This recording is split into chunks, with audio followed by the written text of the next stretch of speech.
A wealthy businessman regains consciousness at his own funeral. Hearing his wife and her lover conspiring, he chooses to remain still. Ethan, a highly successful entrepreneur, feels like he's emerging from a deep slumber. With his body aching and exhaustion weighing him down, Ethan opens his eyes, only to realize he's not at home. Instead, he discovers he's inside a coffin at his own memorial service. Unable to move or speak right away, panic takes over as questions flood his mind. Where am I? Who put me here? This is a coffin? Oh my God. Suddenly, he hears voices outside the coffin and recognizes his wife's tone. Wow, I thought we'd never pull this off, Ashley says, sounding triumphant after executing her plan to eliminate her husband and secure his wealth. She continues. Now we just have to stick to the plan and enjoy. Ashley finishes speaking. You're so determined, my love, responds Ryan, her accomplice. You tried to kill him so many times, I honestly thought that car crash on the bridge would be the end of him. Do you think anyone will suspect? Ryan asks, the man who helped her orchestrate Ethan's death. Of course not, Ashley replies confidently.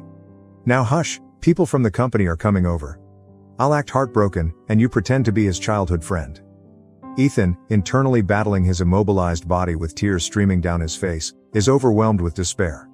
How could she do this to me? I gave so much to our marriage, and this is my reward. I thought we were just going through a rough patch. I had my suspicions about her cheating, but I never imagined it was this bad. How could my own friend be part of this?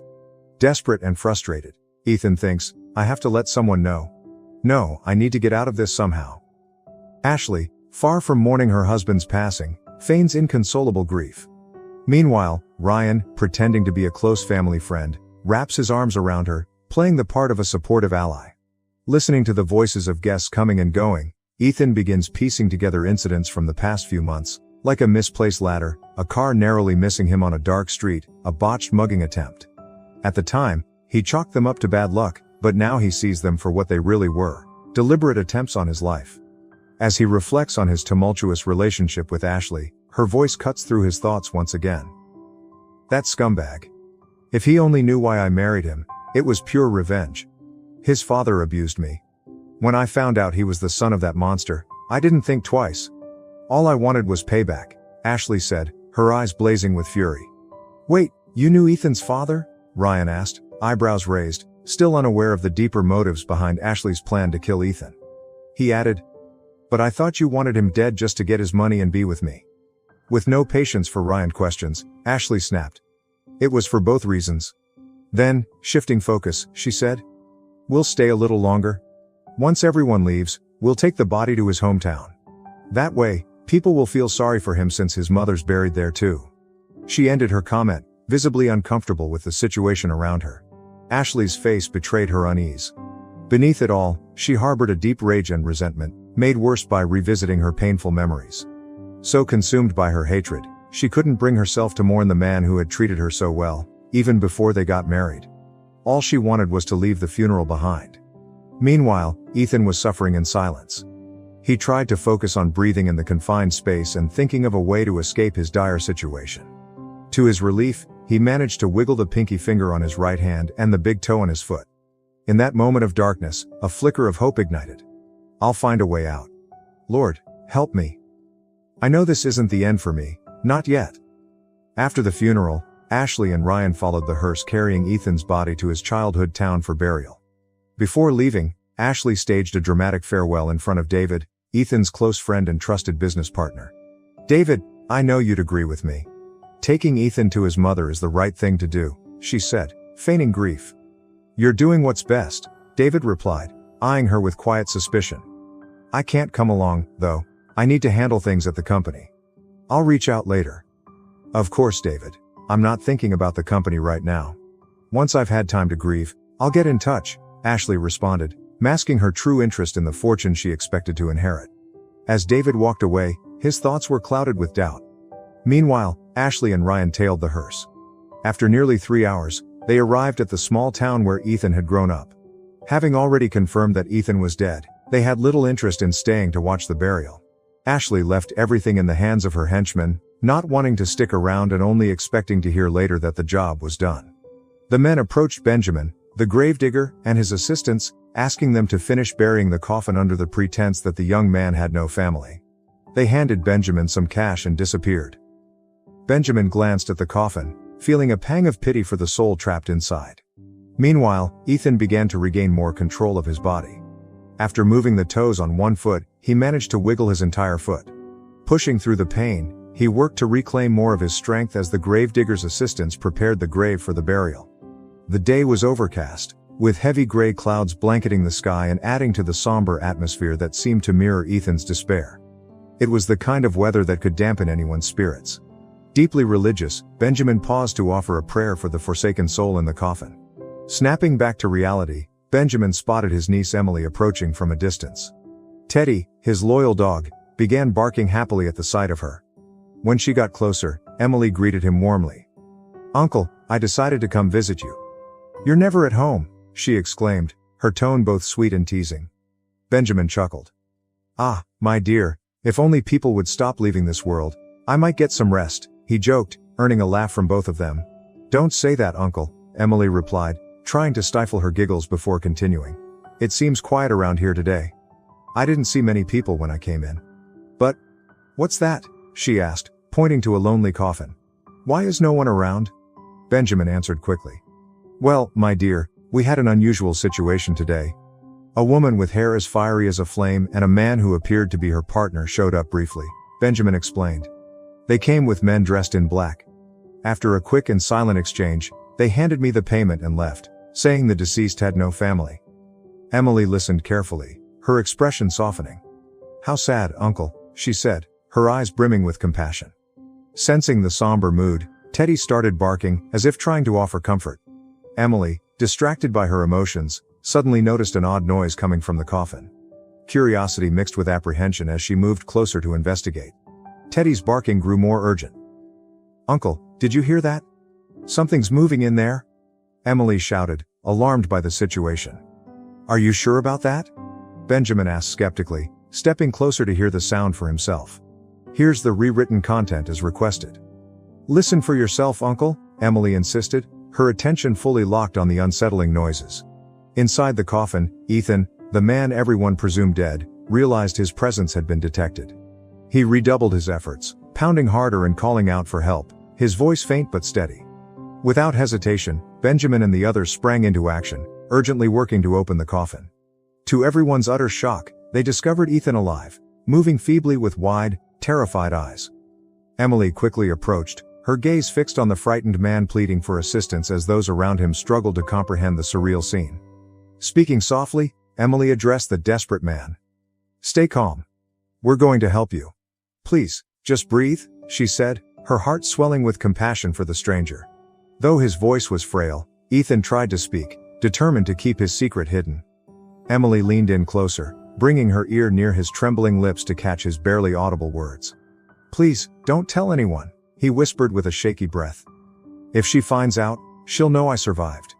She tried to bury me alive," he choked out, his throat raw and his breathing labored. "I'll deal with the authorities later. For now, bury the coffin as if I were still inside, and please." His words trailed off, leaving Emily glancing at her uncle for guidance. Benjamin, sensing the gravity of the situation, decided to act. He asked the assistants to leave, assuring them he'd take care of everything. Once the coffin was buried, as Ethan had asked, Benjamin turned to Emily, and they worked together to sneak Ethan into the nearby town hospital. At the hospital, Emily thought quickly, telling the staff that Ethan was her cousin who had fallen ill unexpectedly during a visit. His gaunt, pale appearance lent credibility to her story. Already familiar with the medical staff, Emily explained that her cousin had arrived without any ID but assured them they could trust her. Ethan was soon admitted and treated for severe dehydration, requiring an IV and overnight observation. Emily stayed by his side, watching over him as he drifted into a restless sleep. Throughout the night, Ethan wept and murmured for help in his dreams, his trauma spilling into the quiet room. Feeling deeply for him, Emily began speaking softly, her own tears welling up as she tried to offer comfort. "You must be so scared, but it's going to be okay. Fight against this darkness. We'll help you. My uncle and I, we're good people. We'll keep your secret, and maybe even help you figure out what to do next," she said, her voice steady but filled with emotion, hoping to soothe Ethan's pain. After freshening up and changing into clean clothes, Emily could finally see how young Ethan looked. He had thick eyebrows, short black hair, fair skin, and a serious expression. Ethan was undeniably handsome and appeared to be around 6 feet tall. "Why did they do this to you, young man? By the way, what's your name? I hope you're okay, and I hope one day you can move past all of this," Emily said softly, as if Ethan could hear her through his restless sleep. The night passed, and the first light of dawn streamed through the hospital room window, casting a warm glow. Emily was curled up on a couch beside Ethan's bed. The room was calm and silent now, with no other patients sharing the space. Slowly, Ethan's eyes began to flutter open. Gazing straight ahead, his thoughts drifted. In a low voice, he murmured, "Did I die, or am I really in a hospital room?" He opened his eyes fully, turning to his right and spotting Emily asleep nearby. Seeing her there brought him peace, confirming he was truly safe. Tears rolled down his cheeks as he silently thanked God for answering his desperate cries for help. His mind turned to the urgent need to contact someone, but before he could dwell on it, Emily stirred, showing signs of waking up. Ethan's heart lifted as he watched her sit up and move closer to him with a kind smile. "You're awake," she said warmly. "How are you feeling? Can you move?" Her face showed genuine concern. Ethan nodded and responded, "I feel okay, and yes, I can move." He looked at her with deep gratitude in his honey-colored eyes. "Thank you for saving me. I've been trying to figure out what they could have used to paralyze me like that," he said, his voice filled with emotion. "I don't even know how to thank you. By the way, my name is Ethan." Emily smiled and continued the conversation. "I'm Emily." "Well, Ethan, it was probably some kind of neuromuscular blocker or a toxin that immobilized you but kept you conscious," she said with relief. "But the important thing is that you're okay now." Curious, Ethan asked, "Do you know a lot about this? Are you a doctor?" "No," Emily replied with a chuckle. "But I've always loved learning. I wanted to study medicine at one point, but I didn't follow through." Shifting the topic, Ethan spoke earnestly. "I'd like to ask you a favor. Could you make a call to a trusted friend and ask them to come here?" "Of course. Do you know their number by heart?" Emily asked, eager to assist. "Yes," Ethan replied. "I used to call them all the time. Pass me your phone and I'll dial the number for you. You can do the talking." "I'm still too tired to keep a conversation going for long," Ethan said. Without hesitation, Emily quickly entered David's number. Her voice carried a sense of urgency as she spoke. "David, I need you to come right now. It's about your friend Ethan." She didn't mince words. "He's alive, David. Alive." On the other end of the line, David's response was immediate and firm. "I'm on my way," he said, his tone filled with determination. Hearing this, Ethan felt a wave of relief wash over him. He knew David's loyalty was unshakable, and that trust gave him a much-needed sense of comfort. Emily, her gaze filled with concern, looked at Ethan and asked, "And now, what's your plan?" "For now, I'm just going to rest a bit until I can think more clearly. I'm really drained." "There's so much to process," Ethan replied, his voice weak but steady. Emily, still worried, offered, "Do you want me to call someone who could stay here with you?" Ethan shook his head gently. "No, that's not necessary. I think what I need most right now is just some quiet time to rest and gather my thoughts. Then I'll head home quickly and be back soon." "Are you sure you'll be okay by yourself?" Emily asked, her concern evident in every word. With a faint but grateful smile, Ethan assured her, "Yes, I'll be fine. Thank you so much for everything, Emily." Ethan settled back into the hospital bed, closing his eyes and taking a deep breath.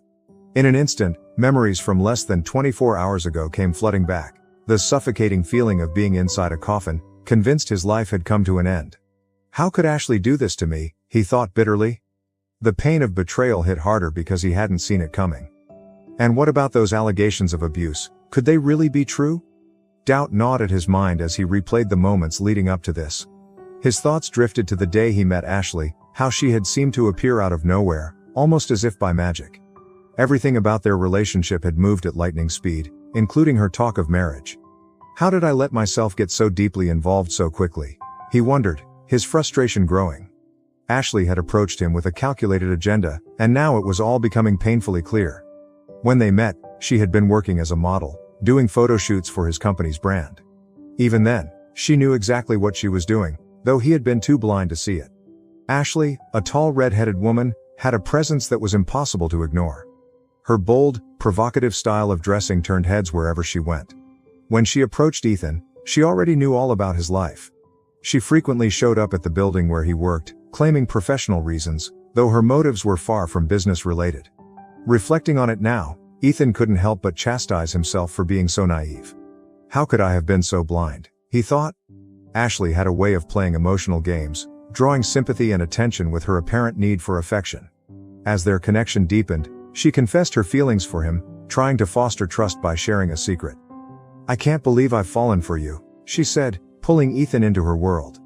"You're human, and humans fall in love," he replied, already sensing she was moving too fast emotionally.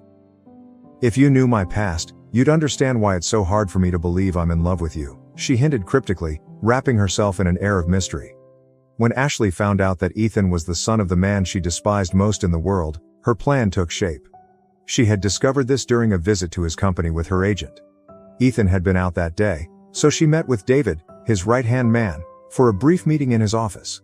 As David explained the details of the job to her agent, Ashley scanned the room, taking in the decor. Her gaze landed on a photo that froze her in place. She recognized the man in the picture instantly. He was the one she loathed above all others. A surge of anger flickered across her face, and in her shock, she accidentally knocked over the photo. "Oh, I'm so sorry," she said, hurriedly masking her true emotions. David bent to pick up the frame as Ashley continued to stare at it. The image was a family portrait. Ethan, his parents, and his brother. "Is one of them the owner of this company?" she asked, feigning casual curiosity. "Oh, yes. The one with hazel eyes is Ethan," David replied, pointing to each family member in turn. "That's his father, Richard, his mother, and his brother." Hearing Richard's name sent a chill through Ashley. Her hatred for him burned hot beneath her composed exterior. "Incredible. So young, and already running a business this big," she remarked, forcing admiration into her tone to conceal the contempt she felt for Ethan's father. David simply nodded, used to hearing women gush over Ethan. He didn't pick up on the deeper meaning behind Ashley's questions. Instead, he continued discussing the details of the photo shoots and the timeline for the project. Ashley, however, was consumed by her hatred for Richard and a burning desire for revenge. A plan began to form in her mind. "I'll seduce Ethan, marry him, and make him pay for what his father did," she thought, her eyes distant and filled with malice. Ethan arrived at his office, greeting everyone warmly.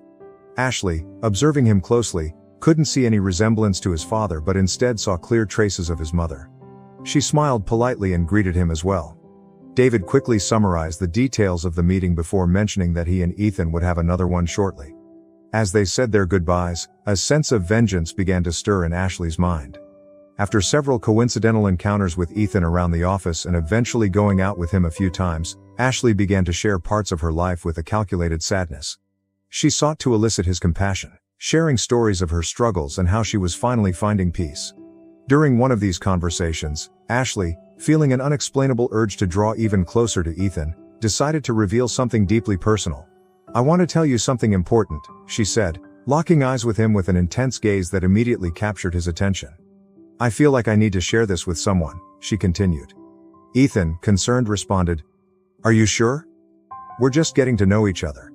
Then, with a reassuring smile, he added, "You can trust me.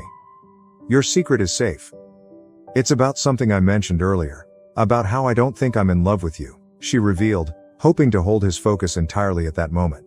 She shared that 10 years ago, she had been involved with an older man. However, she later discovered he was married and decided to end the relationship.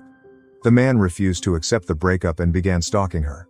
She tried repeatedly to reason with him, but 2 months later, while walking down a dark street she often took to get home, he appeared. That man, who now seemed more monstrous than human, attacked her brutally.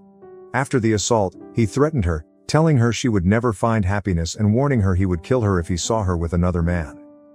That night became the starting point of Ashley's deep resentment toward men. She isolated herself for months, refusing to leave the house. When her mother passed away from a broken heart brought on by her daughter's pain, Ashley sought refuge with her aunt. Over time, she rebuilt her life, working as a model while avoiding close interactions with older men and ensuring she only worked for reputable companies. "This is part of my story," she concluded. "I'm telling you this for one simple reason. I hadn't let any man get close to me until I met you," she said, as if confessing something she'd never shared before. Ethan sensed the sincerity in Ashley's words and decided to give their relationship a real chance. To him, the fact that she opened up about her feelings and sought a deeper connection was a sign of mutual trust. Over the months, their bond grew stronger. Ethan began noticing that Ashley genuinely struggled in interactions with older men, often appearing uneasy during professional situations requiring such contact. Wanting to support her, he made himself available whenever she needed and even encouraged her to consider seeking therapy. Ashley, however, hesitated, fearing that such a step might feel like an intrusion into her private life. Over time, she started spending more time at Ethan's home, showing increasing trust in him, and soon they began discussing marriage. Ashley believed that her efforts up to this point had finally paid off. In truth, she wanted revenge, and the ultimate satisfaction would be seeing Ethan suffer. Her traumatic past had made her cold and detached, and everything she had shared with Ethan was true. Feeling deeply committed, Ethan proposed to Ashley, as he had started falling in love with her. The first few months of marriage were peaceful. Ashley continued working and became more involved in her new husband's company. But as the months went on, her behavior started to shift. Things especially changed when Ethan received news that his father wanted to visit. "But didn't you say your dad lived in another country?" Ashley asked, visibly uneasy. "He just got back yesterday, and my mom is so excited to meet you too." Ethan replied with a smile, unaware of Ashley's growing discomfort. Ethan noticed Ashley grew visibly tense whenever conversations turned to his father. Knowing his father was an older man, he assumed her discomfort stemmed from the traumatic experience she had endured in the past. Hoping to ease her nerves, he suggested, "I can ask them to stay at a hotel since our apartment is small." "It's okay, love, let's wait. It's still early for them to come," Ashley responded, quickly steering the conversation in a different direction. A few days later, Ethan received devastating news. His father had been in a severe car accident and didn't survive. Ethan was shattered, while Ashley felt a grim satisfaction she worked hard to conceal, focusing instead on maintaining the act she'd perfected. She came up with a fake photo shoot to avoid attending Ethan's father's funeral, leaving him to go alone to his hometown. "I won't be long," Ethan said, his voice heavy with sadness. "I know, love, I feel for your mom," she replied, pretending to care. When Ethan returned from his hometown after a few days of mourning, he noticed that Ashley was acting strangely.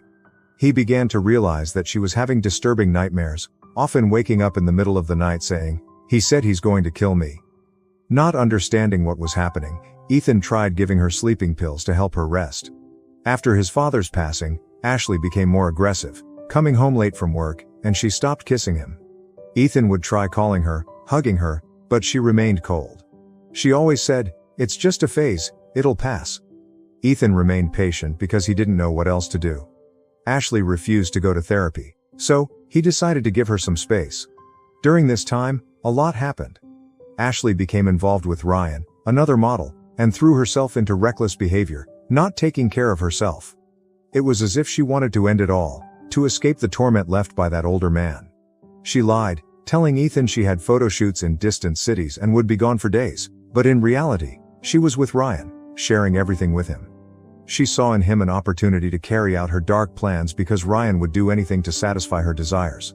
"Just tell me what I need to do," Ryan would say, eager to go along with Ashley's schemes, willing to do whatever for money. Ethan, sensing Ashley's growing distance, called her repeatedly. After a week, Ashley returned home, determined to take control of the situation, a decision that had been choking her for so long. She was ready to rid herself of the nightmare that haunted her every night, and she was going to get rid of Ethan. His father would appear in her dreams, telling her to leave his son alone. "He'll be at peace, yes, in a coffin," she thought, her mind consumed with diabolical plans. With a terrible plan in mind, Ashley tried to keep up the facade of normalcy. When she saw Ethan, she embraced him, hiding her true intentions behind the gesture. She suggested they order pizza and pick out a bottle of wine, pretending everything was fine. Ethan, relieved and happy, believed that things were finally returning to normal. But Ashley had different plans, far from the happy reunion Ethan envisioned. She dressed provocatively, sat on the couch, and said she would pour wine for both of them.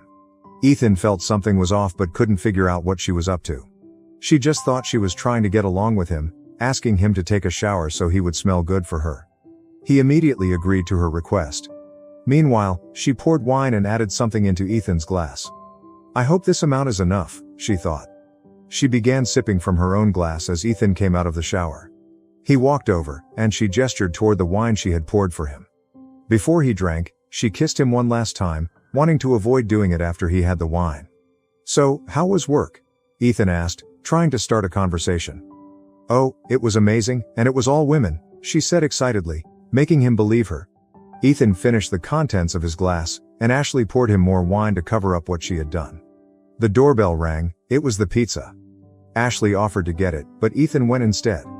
As soon as he came back, he began to feel sleepy, left the pizza on the table, and laid down on the couch with his head in Ashley's lap. She thought to herself, "I hope you fall asleep forever. Love, let's eat the pizza, or the cheese will get hard," she said, pleased with how things were going.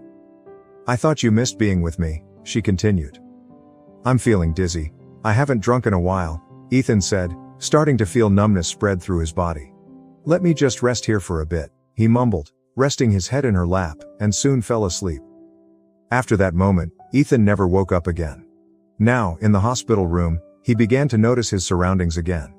He realized that the moment with the wine and Ashley was his last day with her. And after that, he only heard her at his own funeral.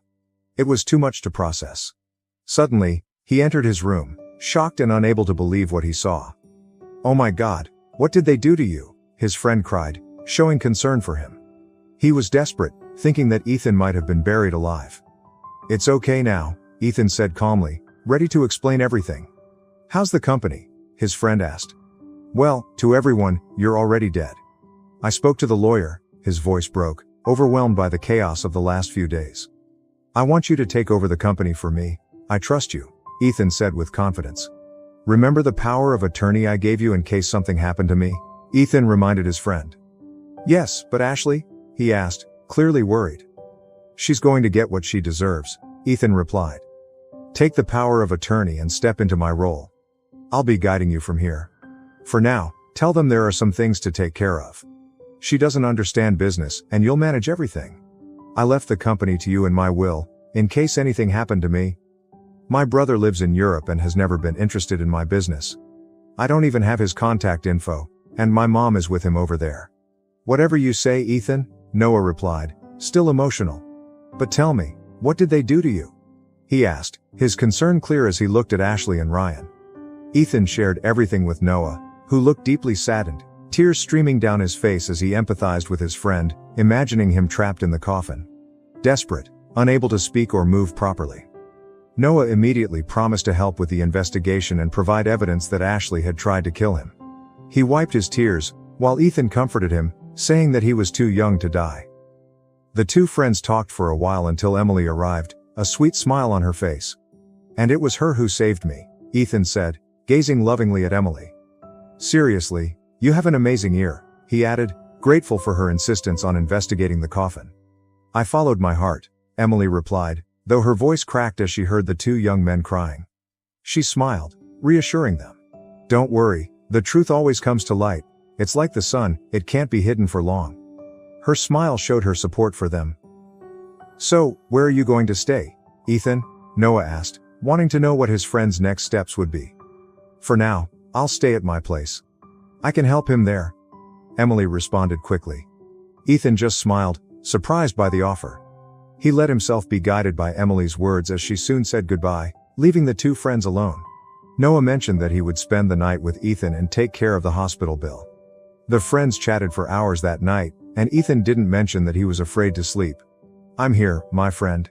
Nothing will happen to you, just sleep easy," Noah said, comforting him without realizing the full extent of his trauma. The next day, Emily came to pick up Ethan from the hospital and invited Noah to visit her house, have breakfast, and know how to get there if he ever wanted to come back. Noah declined, and they all left the hospital together. Benjamin was already waiting for them, happy to see that Ethan was okay. Noah stayed by Ethan's side, offering support as if he needed help walking, never leaving his friend alone.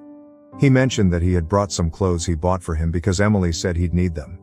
They sat down, and Emily had prepared eggs with bacon for breakfast.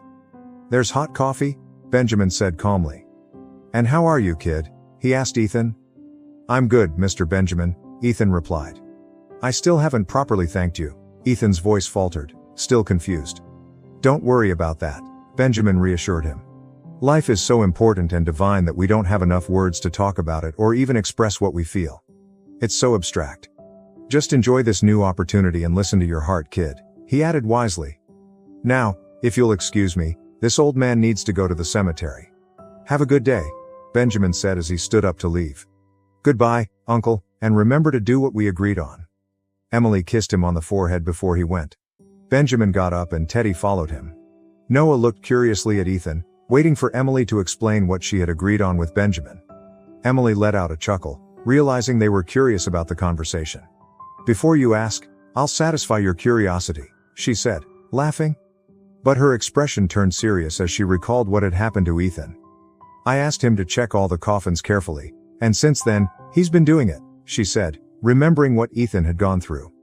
Ethan's gaze darkened, and he thanked Emily for helping him. To change the subject, Noah asked what was going to happen next. He had some police friends, old colleagues of his late father who had been a cop. "If I tell them this story, and also talk about the bond I share with Ethan, I'm sure they'll help us," he said, imagining Ashley being arrested and brought to justice. "Look, guys, I think the old tactic of calling her and saying we know everything will intimidate her," Emily responded. "We can arrange to meet her somewhere and record her confession with cameras and voice recorders. Whatever happens." "You sound like you've done this before," Ethan laughed. "Well, I know things about her that she confided in me, and I believe that apart from me, only the man she was with knows, because I overheard her talking about it near the coffin," Ethan said, and added, "I think that'll give us an advantage." "What's that?" Noah asked, leaning in, eager to know. "About 10 years ago, she was abused by a much older guy," Ethan replied. "She told me that secret because she was crazy about me," Ethan continued, recalling the moment. He spoke about Ashley's fear of being around older men, especially those with gray hair, who looked similar to the man who had hurt her. She had frequent nightmares, more than anything. After her dad passed, she refused to go to his funeral. "And if I call her and tell her that I know everything now, using all that information?" "But where could we meet her?" Emily asked. "I have an idea," Ethan said. "My boss's house." "Wait, and your mom isn't coming back from Europe?" Noah asked. "No, she decided to stay there.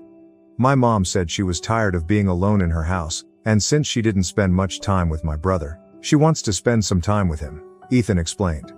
"Got it. So, where does your mom live?" Emily asked. "About 60 miles away from here," Ethan replied.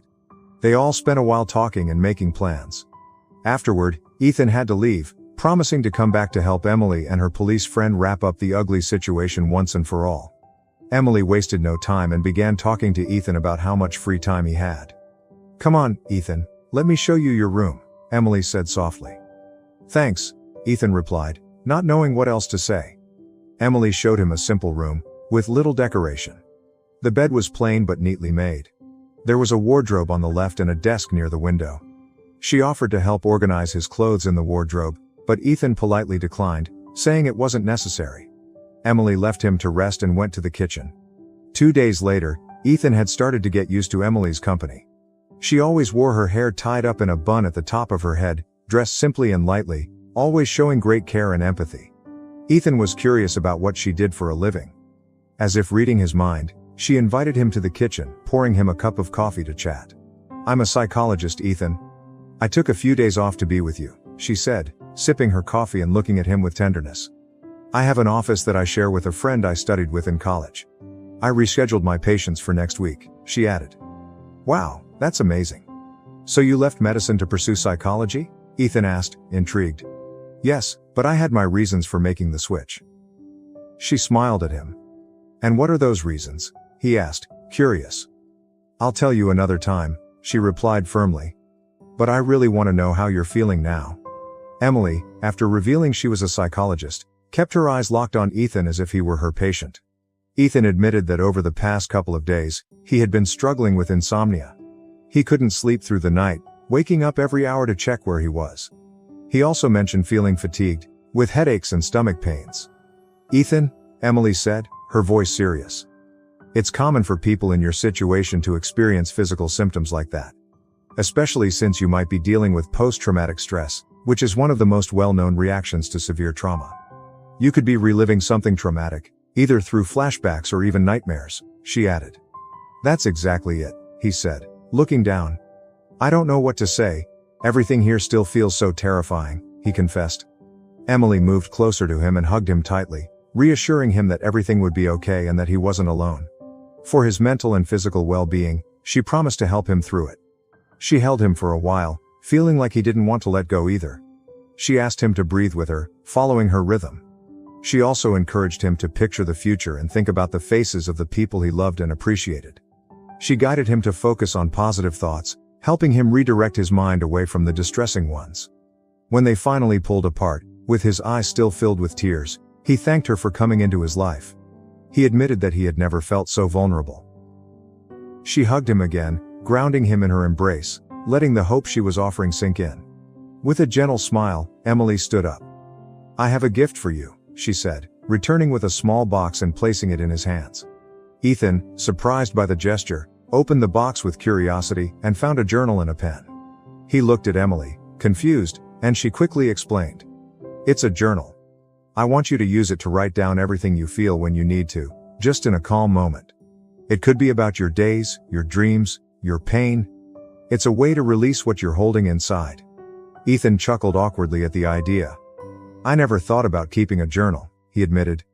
It's also good therapy, Emily replied. Write while you're here. If you're comfortable sharing it with me, I'm here to help, Emily said, positioning herself to listen.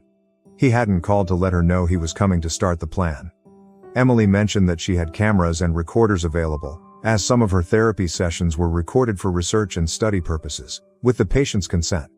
She also told Ethan that Ashley likely had her own issues, and she would try to approach her in a friendly manner. Ethan was surprised, but he trusted her approach, feeling her calm decision-making. I'm nervous about all of this, but you said the cop coming is trustworthy, so let's go to my mom's house soon, and I'll show it to you. I just want to end this already, Ethan said, his voice filled with a deep sense of dread. When they arrived at the old house, it brought back good memories for Ethan. He asked Emily to help him open the windows to let in some fresh air. He had found the key in its usual place, under the flower pot. Emily smiled as she saw Ethan looking peaceful. Are you sure you want Ashley to know where your house is? Emily asked. Yeah, I do, Ethan replied. I don't have anything to do with that woman anymore, and she's going to be arrested, so she won't have time to come back here and hurt me. Emily didn't ask anything more and simply stayed silent. They began discussing where to set up cameras and recorders. Soon after, the cop arrived, and Ethan shared everything in detail. They all sat on the living room sofa, and the police officer took the situation seriously, making plans to address it. The officer explained his strategy, and Ethan's friend agreed with the approach, knowing that the video and audio recordings would provide solid evidence. The officer said goodbye to them, assuring Ethan that he was available whenever they set the right date, just a call away. Ethan explained that Ashley had come to see him, asking what would happen from now on. When she found out it would take time, she threw a fit, claiming that everything Ethan had was now hers. Upset by the situation, she hired a lawyer, and soon found out she didn't have a power of attorney. She must be confused about how I have this power, but I'm glad you signed it when you were alive, Ethan said. She's going to get what she deserves, he added, showing anger for the first time. Calm down, Ethan, Emily said. All right, I'm ready. Whenever you guys are ready, I can make the call. Yes, make the call. I want to see that imposter behind bars, Ethan replied. Emily stayed close to her friend to offer comfort, and then she dialed Ashley's number. The phone rang, and Ashley answered. Taking a deep breath, Emily began speaking. Hello, this is Emily. We need to meet to talk about how you buried your husband alive, Emily said calmly, her voice steady. There was silence on the other end of the phone. Emily continued, telling Ashley that she would send a message with the address where they would meet, and the agreed time would be 5 p.m. the following day. If Ashley didn't show up, the police would be at her door the next day, and running would be pointless. The lie about wanting money was only to make Ashley believe Emily wanted to keep the secret. Emily also asked that Ryan come along because, if not, both of their futures would be at risk. She didn't mention to her police friend the time they had agreed on with Ashley. The next day, close to the agreed hour, Emily sent her friend the license plate number. He discreetly followed Ashley, observing every move she made. He noticed she stopped at a gas station and began arguing with Ryan. I hate this. Who is this idiot threatening me? Ashley said. Just keep it low, park the car, and let's go, Ryan replied, trying to remain calm. The two got back into the car and drove on. As they neared the location, Ashley looked around but saw no one and knocked on the door. Ryan followed behind her. Emily opened the door and invited Ashley inside. Ethan and David were already in the room, and the officer, after seeing them enter through the front door, slipped in through the back. Emily asked them to sit down. "Are you Emily?" Ashley asked. "Yes, that's me," Emily replied flatly. "I won't say it's a pleasure to meet you," Emily added, her eyes cold as if she was trying to see straight through Ashley's soul.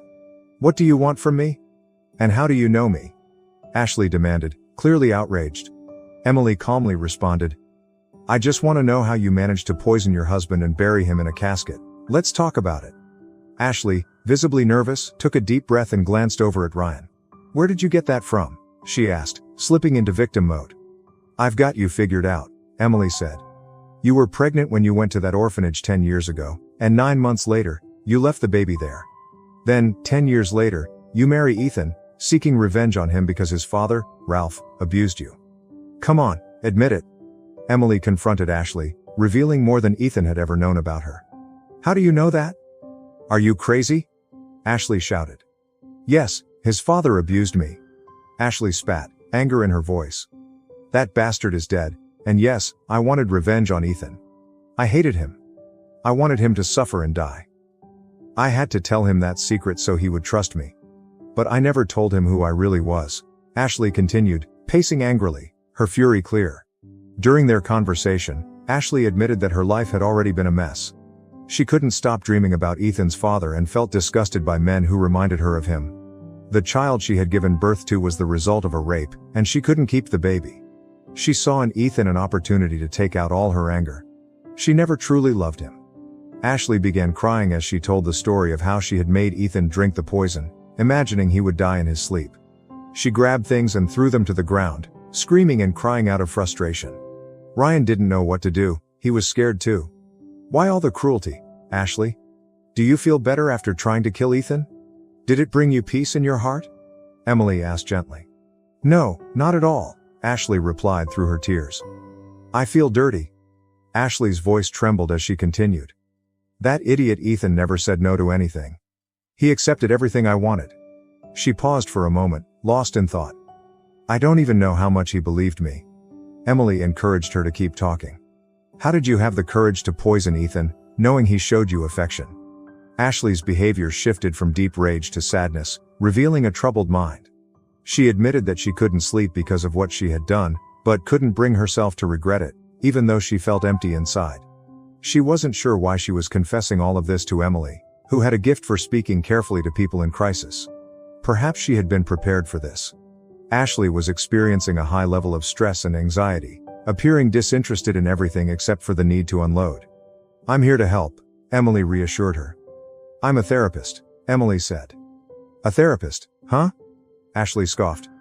"You want me to confess a crime and you say you want to help?" Ashley's words were filled with indignation as she prepared to leave. "Wait, don't go just yet," Emily urged, trying to convince her to stay a little longer. That's when Ethan appeared, stepping out of a room as if it were a well-rehearsed scene from a play. Ashley froze. Her heart stopped for a second when she saw him. Not knowing what to do, she sat down, her eyes wide in shock. The silence was broken by the voice of a police officer emerging from the kitchen, his presence carrying the weight of the law. "Ashley, you're under arrest for attempting murder." Ethan's presence, alive, was the last thing Ashley had expected. Ashley was too stunned to move, her body frozen in shock. The officer continued, explaining that there was enough evidence to prove she had tried to take Ethan's life, and the fact that he was still alive was the clearest proof of her guilt. "You're going to pay for everything," Ethan said, his eyes locked on Ashley with intense anger. He then turned to Ryan, whose face was pale with silent terror for being her accomplice. Before Ashley was taken away, she glanced at a photo of Ralph and screamed in desperation. "You ruined my life, you idiot! I hope you burn in hell. Damn you all," Ashley yelled in rage as the officers escorted her out. The flashing red and blue lights of the police cars could be seen outside as Ryan was led out of the house. He didn't leave the room and found Ethan, whose skin had turned ashen, a visible pallor even from a distance. Without hesitation, Ryan wrapped his arms around him, offering what little comfort he could. Ethan felt a wave of nausea and dizziness wash over him. Emily, ever attentive, helped him settle onto the couch, allowing him to rest. He didn't look at her, but his face was marked with concern. "I'm worried about him," Ethan said, his voice heavy with uncertainty. "He doesn't seem ready to move on with his life." Emily gave him a kind smile, her voice soft and reassuring. "I'll take care of him. You don't need to worry." Ethan, still listening to the conversation, spoke up, questioning Emily's ability to help. "Didn't you hear her? She's a therapist." Ethan, though exhausted, spoke with sincerity, surprising even himself. "I'm not focused on Ashley, but that means you're in good hands," he added. A while later, Ethan and Emily returned to Benjamin's house. Months passed, and during that time, Emily held therapy sessions with Ethan, gently encouraging him to focus on the present and future, and to find things that made him happy. Benjamin began to grow closer to Ethan, sharing stories from the cemetery and helping him process life's challenges, talking about the importance of truly living. "I'm leaving now, Uncle," Emily said, preparing to head out. "I have a reading project to do at the orphanage today." "I can go with you," Ethan said, eager to experience the place Emily loved so much. "Of course, I'd love to have you as a helper," she replied. "Are you sure you're ready?" Emily asked. "More than ever," Ethan said, his voice firm. "I need to get back to my life, but I want to start by going to the orphanage with you." Emily spoke with confidence. She took Ethan to the orphanage and began to share why the place meant so much to her. She explained that her mother had been orphaned as a child and was adopted by Uncle Ben's mother when she was 9 years old. "She was so happy in this home," Emily said with warmth. "When she married my dad, she decided to volunteer at the orphanage. The coordinators were thrilled to have her back to help other kids. She worked as a teacher at a primary school in the mornings, and in the afternoons, she'd go to the orphanage to teach the children there." Emily spoke fondly of her past. "But tell me, how did you recognize Ashley?" Ethan asked, curious. "The day I went to the cemetery to visit my uncle, I was on my way to a store and saw Ashley from a distance at the cemetery. I knew I recognized her from somewhere. I paused for a moment but then kept walking because I didn't want to disturb my uncle. But when I came back, I stopped because she was the only one left," Emily revealed. Emily continued, explaining that she hadn't seen a photo of Ashley before she arrived at Ethan's mother's house. She recalled a memory from the orphanage. "I was outside the orphanage, dropping off some donation bags, when I saw Ashley leave a baby in front of the building and run off. I took the baby inside, and when I went looking for Ashley, she had disappeared. Before I came into your house, I remembered that moment," Emily confessed. "Sorry, but it was necessary. We needed to bring her ego to the surface along with those painful memories." Ethan stayed silent, unsure how to respond. "But there's something you want to know, right?" Emily asked, almost as if she could read his thoughts. "What is it you want to know?" Ethan asked, intrigued. "Do you want to meet Ashley's son?" Emily revealed with a smile. Ethan smiled in surprise, impressed by Emily's ability to understand his deepest thoughts. He was starting to realize just how special Emily was, someone who could make him feel comfortable without expecting anything in return. This realization made him see her in a whole new light, admiring the incredible woman she was. As they got out of the car, Emily introduced Ethan as her assistant for the day. She had brought bags full of donations and asked him to help her. "Look who's here," Emily said, turning to the little boy. "I came to help, Aunt Emily," the boy said cheerfully. His large green eyes and fiery red hair stood out. Emily turned to Ethan and said, "This little one, who's around 10, is Ashley's son." Excited, Ethan began talking to the boy. "Are you happy here, kid?" Ethan asked. "I am, Uncle, because Aunt Emily always comes here to play with us. She's like our mom," the boy said. That day, Ethan found it both eerie and grounding. Seeing those kids grow up without the support of their parents, yet surrounded by so much love, was overwhelming. Emily helped with activities and also provided psychological support for the kids, all for free. After some time, Emily started a fundraising campaign to support the orphanage. Ethan invested in educational projects for the orphaned children. "I can't believe it's already been a year since my fake death," Ethan remarked, a smile of relief and happiness lighting up his face. "And isn't it great that now you can finally sleep peacefully?" Emily responded, sharing her joy with a playful smile. "I'd sleep even better if I were next to you," Ethan joked, laughing as he pulled a small box from his pocket. "I'm going to take charge of my business again. And my apartment, I'm selling it. I don't want to go back there.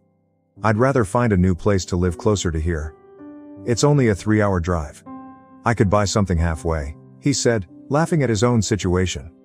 "What do you mean by that, Ethan?" Emily asked, her tone filled with doubt.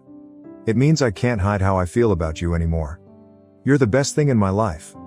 And I want to know if I can be part of your life too. In fact, I don't ever want to leave your life, Ethan confessed sincerely. I want a psychologist just for me, he teased.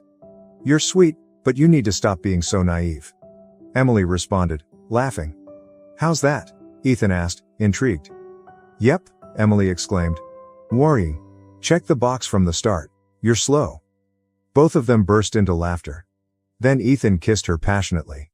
They shared so much in common, and now he wanted to join her in volunteering at the orphanage. This made him feel even more appreciated. Ethan learned the importance of including others in his life and realized that, while everyone has their problems, there are much bigger struggles than just one's own ego. He learned to set aside his ego whenever he entered the orphanage. For him, that became the best therapy. Emily had become an angel in his life, offering him a new perspective and joy. If you liked the story, subscribe to the channel and leave a like. These other stories will likely move you too. Good session.